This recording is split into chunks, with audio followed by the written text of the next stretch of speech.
Bonjour. La crise du coronavirus place la France dans une situation particulièrement difficile.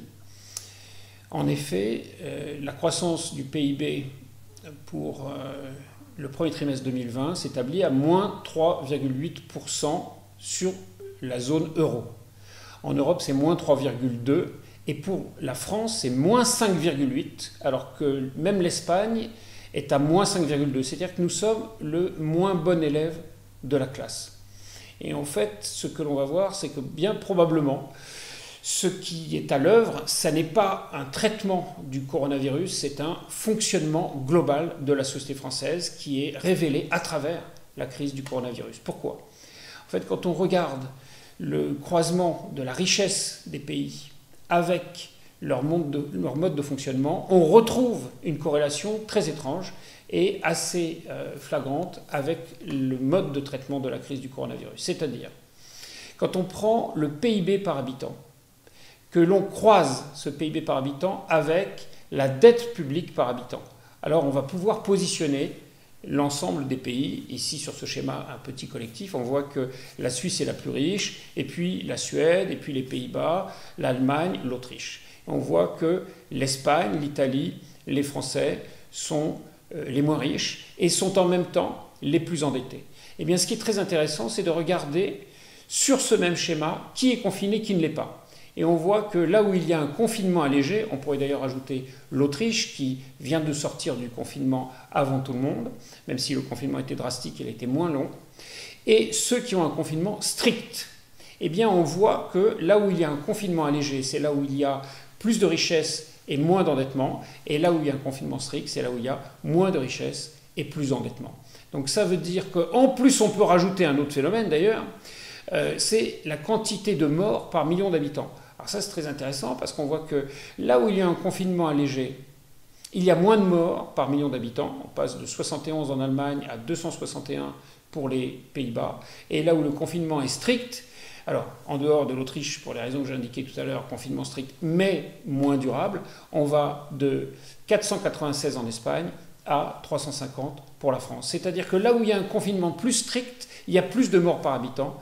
Là où il y a un confinement allégé, il y a moins de morts par habitant, par million d'habitants. Et donc ça veut dire qu'il va falloir bien sûr attendre de voir le niveau de surmortalité avec le temps. Et ça on ne peut pas encore le dire. Il va falloir comparer la quantité de morts au mois de février, au mois de mars, au mois d'avril par rapport aux années précédentes. C'est là où on saura vraiment l'impact du coronavirus. Mais ce qui est à l'œuvre en fait dans ces deux groupes de pays, qu'est-ce que c'est ? C'est pas seulement un mode de traitement de la crise, c'est un mode de traitement du fonctionnement économique, social et sanitaire. C'est-à-dire que là où il y a des mécanismes participatifs, le confinement est allégé, il y a moins de morts, il y a plus de richesse. Là où il y a un système centralisé, il y a plus de confinement, moins de richesse, plus d'endettement. Et en fait, ça veut dire que sur le plan du fonctionnement de la culture de nos pays, on voit là un vrai révélateur avec le corona.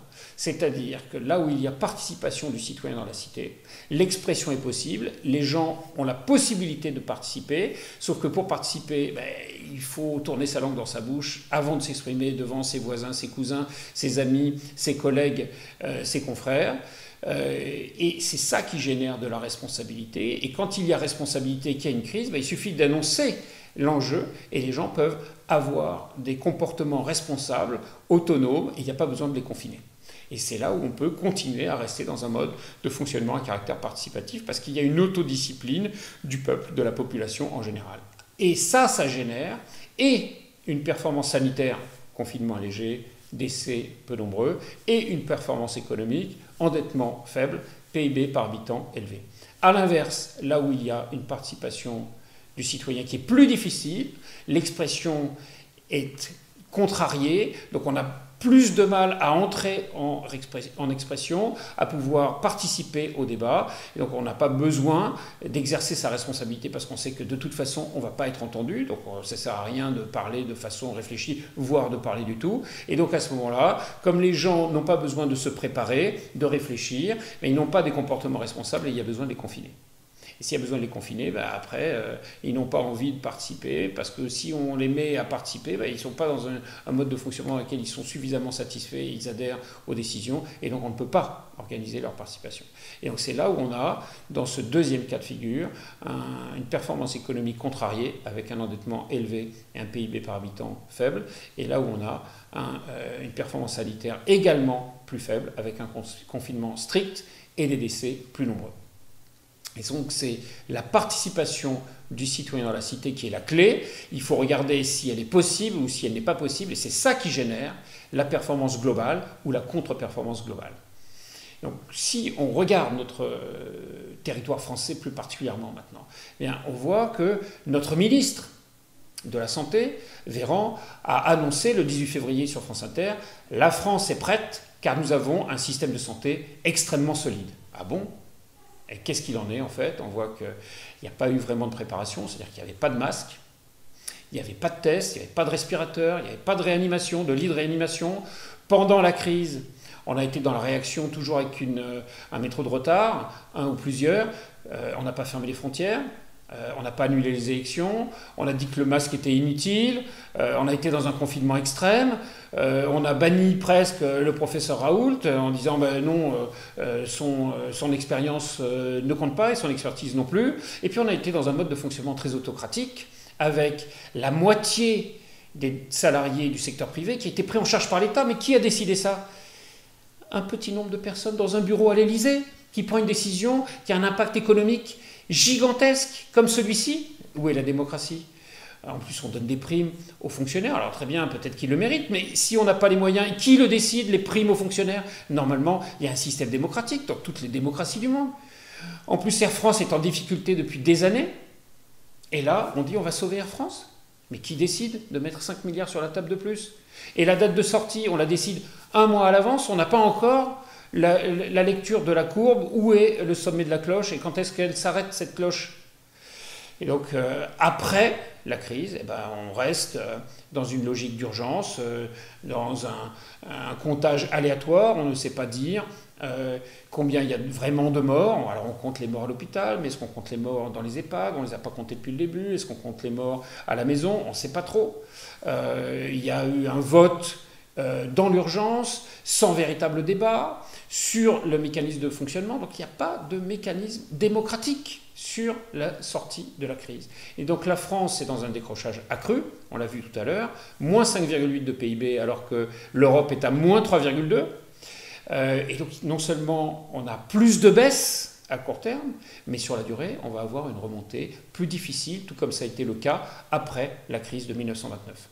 Et donc le problème de tout ça, c'est que ce n'est pas spécifique à la crise du coronavirus, parce que le chef d'état-major des armées en 1914 disait la France est prête et va gagner la guerre, tout comme Jean-Louis Bianco, dans un autre registre de la Fédération de rugby, disait, quand on lui demandait qui va gagner la Coupe du Monde de rugby, il dit mais la France. Et pourquoi? On lui demandait, il dit mais parce que c'est la France. Alors un argument comme celui-ci, ça nous laisse les bras ballants.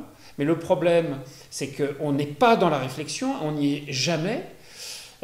C'est-à-dire que si on regarde nos guerres contre l'Allemagne, 1914-1940, les deux fois, le gouvernement français est parti en exil à Bordeaux en 4 semaines.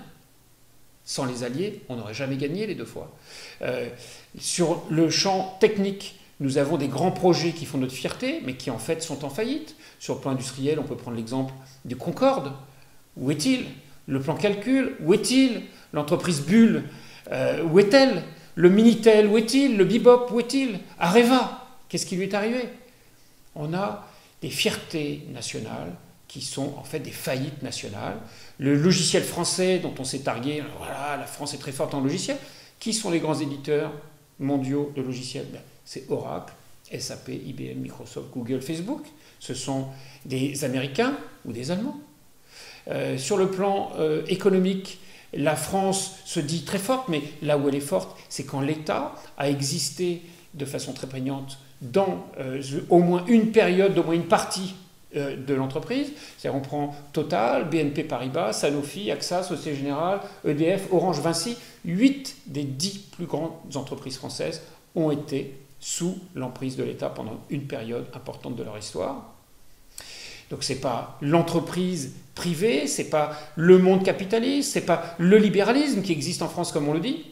En plus, quand on prend la 9e des 10 entreprises, c'est L'Oréal. Alors L'Oréal, le mari de l'actionnaire principal, André Bettencourt, a été parlementaire pendant 44 ans et il a été ministre des présidents Coty, Gaulle et Pompidou, à tel point qu'il est devenu même ministre des Affaires étrangères. Donc il était l'État.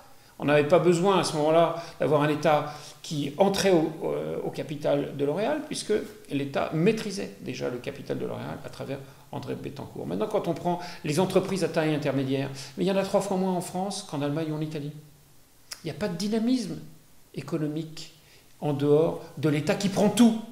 Et l'État qui, dans cette difficulté, bien souvent a géré, comme on l'a dit tout à l'heure, les grands projets. Maintenant, si on prend l'endettement, on dit comme les Allemands. Mais non, les Allemands ont un endettement qui est 2 fois moindre du nôtre en comparaison, puisque leur endettement correspond à 57% de leur PIB, alors que nous sommes à 100% de notre PIB en ce moment au début 2020.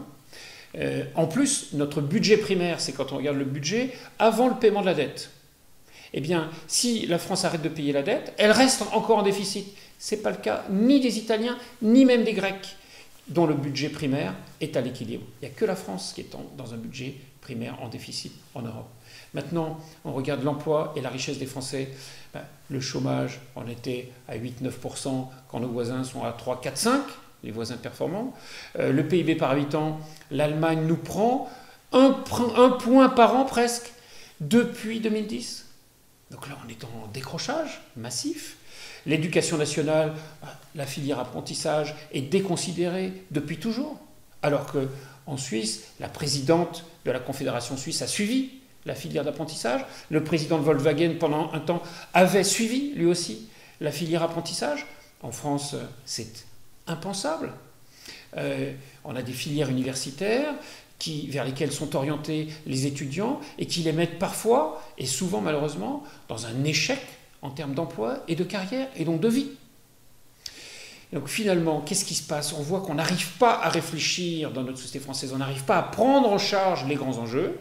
Nos processus démocratiques font défaut. Or, les processus démocratiques sont ceux qui génèrent à la fois de la pédagogie, parce qu'on apprend les uns des autres quand on se parle, chacun apporte sa pierre, et en même temps, parfois, certains apportent des innovations, et donc on innove plus rapidement, et c'est ça qui génère du lien social, parce qu'on se parle, on se respecte, on est dans la performance parce qu'on innove, et on accepte l'innovation plus vite, et c'est ça qui fait la capacité à se transformer. Et on a cette difficulté-là en France.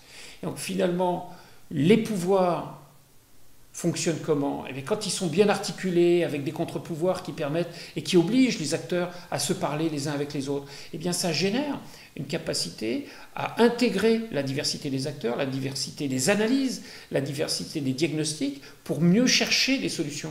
Et ça donne plus de souplesse et de réactivité. C'est ça qui construit l'aptitude à se transformer. Et à ce moment-là, on n'a pas besoin de réformes structurelles, puisque la réforme, elle est continue dans le système, lorsque les pouvoirs sont articulés. Inversement, et donc ça, c'est ça qui génère cohésion sociale et performance durable. Inversement, quand les pouvoirs sont concentrés, alors on manque de souplesse parce qu'on ne se parle pas assez, on n'entend pas tout, on ne regarde pas les signaux d'alarme suffisamment rapidement, les innovations suffisamment rapidement, donc on n'est pas assez réactif à l'image de ce qui s'est passé là sur la crise du coronavirus. Et donc on a une difficulté à se transformer. Quand on a une difficulté à se transformer, arrive un moment où on perd les matchs importants et où l'État est en grande difficulté. Il faut regarder les vidéos précédentes, vous verrez comment on peut expliquer ça. Et il y a alors un besoin de réforme structurelle puisque l'État est en échec.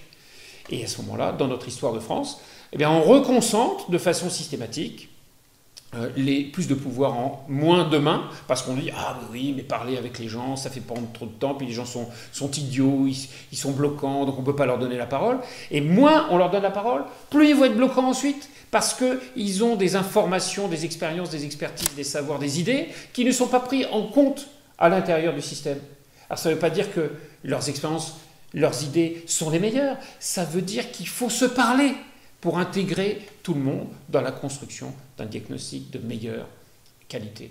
Et quand on ne fait pas ça, eh bien on est dans la révolution. La France a produit 16 transformations institutionnelles depuis 1789, et à chaque fois, affaissement à nouveau, parce qu'on est dans la concentration, et re-révolution, à nouveau concentration des pouvoirs, et réaffaissement, etc. 16 fois depuis 1789. On va sortir quand de cette logique terrible?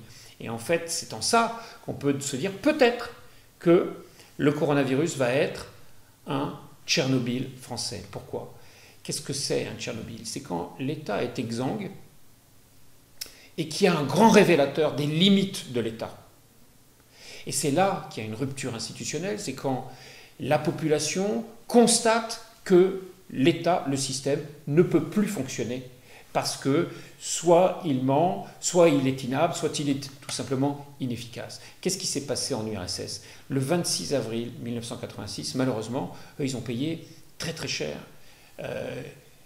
cette transformation institutionnelle, puisqu'il y a eu une explosion nucléaire. Cette explosion nucléaire a construit une explosion de la vérité qui a engendré la dissolution de l'URSS 5 ans et demi plus tard, 26 décembre 1991. Eh bien, en France, ce que l'on peut espérer, constater, regretter, c'est que cet état exsangue dans lequel nous sommes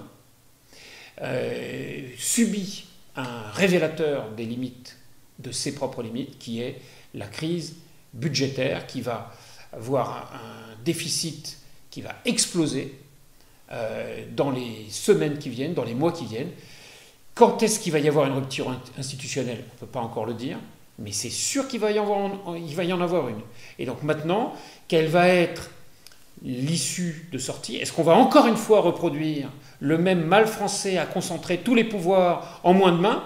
Ou est-ce qu'on va enfin construire un système démocratique, digne de ce nom, dans lequel le citoyen aura sa place pour contribuer à alerter, à innover à tous les étages, dans tous les immeubles, de toutes les entreprises, toutes les organisations publiques, sociales, partout, faire en sorte que les gens se parlent, qu'on sorte de l'irrespect mutuel pour entrer dans le respect mutuel, qu'on sorte du rejet mutuel pour apprendre à s'intégrer mutuellement dans nos raisonnements globaux pour construire un diagnostic et un projet, des projets enfin innovants et qui vont nous permettre de mieux vivre ensemble et de mieux réussir ensemble.